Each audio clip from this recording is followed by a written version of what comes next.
वालेकुम दोस्तों, उम्मीद है आप सब खैरियत से हैं। तो पहले इनको दे देते हैं, उसके बाद बात करते हैं। ये हालांकि 2-3 बार इनको खाना मिल चुका, लेकिन फिर भी इनको अभी भी इनकी भूख नहीं मिटी। ये बच्चों की हरकतें देखो।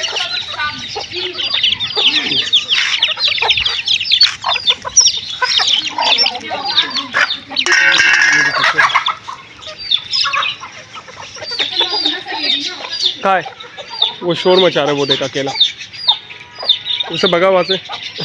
ये गई वहाँ पे।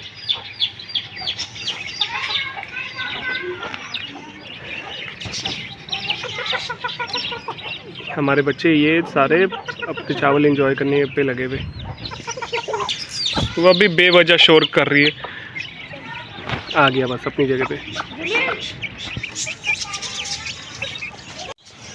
कल इतवार के दिन हमें मौका मिला तो हम लमखेत पहुँचे, तो पता चला वहाँ पर फिर से जाल वालों की नई प्राइस लिस्ट आ गई थी, जिसमें ये था कि उन्होंने क्या किया, रेट को अप करने की जगह फिर से रेट को डाउन कर दिया। और कितने हद तक 150 रुपये हर बजीज पर उन्होंने रेट कम कर दिए।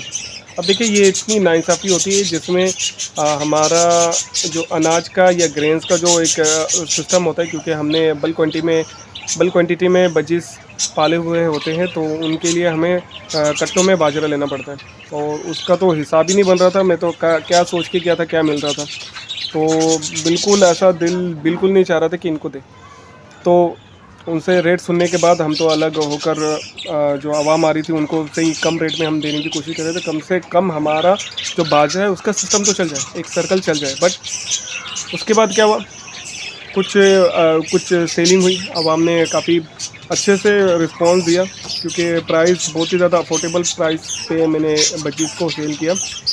और कुछ अर्से बाद जब तकरीबन घंटा 1.5 घंटा गुजरा और जाल वालों को कोई बजीज़ दे नहीं रहे थे, तो वो फिर से अपने उस रेट पे आ गए, यानी 400 रुपये पर पेयर पे वो वापस आ गए। तो मैंने कहा चलो, आवाम को जो रेट दे रहा था उस रेट में आ गए ये से वहाँ पर हम सेल करके फिर हमने अपनी बाकी चीज़ें करी और वहाँ से वापस आ गए। कुछ हमने वहाँ पर जाके सफ़र भी किया। आगे जाके हमने एग्जोटिक जो बर्ड्स थे उनको देखे हमने। जो एग्जोटिक बर्ड्स जैसे बाकियों की, जैसे लबर्ड वगैरह, बजिस वगैरह, इनकी जिस तरह लोगों में क्या कहते हैं नॉलेज बढ़ती जा रही है, उसी तरह एग्जोटिक बर्ड में भी लोग इतना ज़्यादा शौक़ रखने लग गए। एग्जोटिक का वहाँ पर समझ ली बहुत ही ज़्यादा लोग एग्जोटिक बर्ड के लिए आ रहे थे वहाँ पे।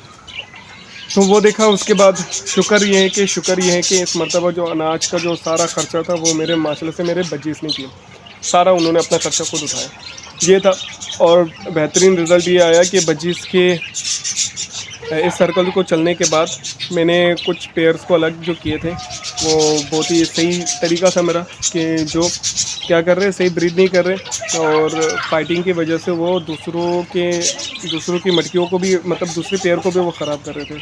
उनको हटा के अच्छा किया, लेकिन ये कि उनको सेल नहीं किया। सेल करना था मुझे, बट ये कि मेरा दिल नहीं चाह रहा, क्योंकि इतने अरसे से मैंने उनको अपने पास रखा हुआ है और पेयरिंग की हुई है। भले उन्होंने ब्रीड कभी अच्छी नहीं दी मुझे, लेकिन फिर भी एक लास्ट कोशिश है कि कॉलोनी से हटाकर उनको केज वाइज करके देखते क्या ब्रीड आती है, क्या मसला हो रहा है उनको, वो भी पता चल जाएगा। और उसके बाद भी हमारी माशाल्लाह से जो पेयरिंग हमारी सही चल रही थी, ब्रीड सही कर रहे थे वो, उनके बच्चे फिर से मटकियों से बाहर आने लगे, यानी कुछ क्वांटिटी हमारी फिर से कलेक्ट होने लग गई।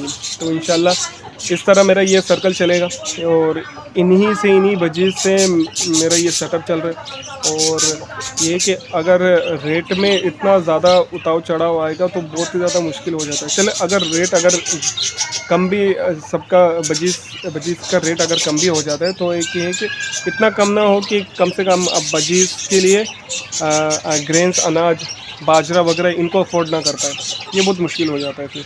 और ये चीज़ शायद नहीं समझते, ये ज़्यादा मुनाफे के चक्कर में बस रेट को इतने गंदे तरीके से गिराते हैं, अल्लाह माफ़ करे।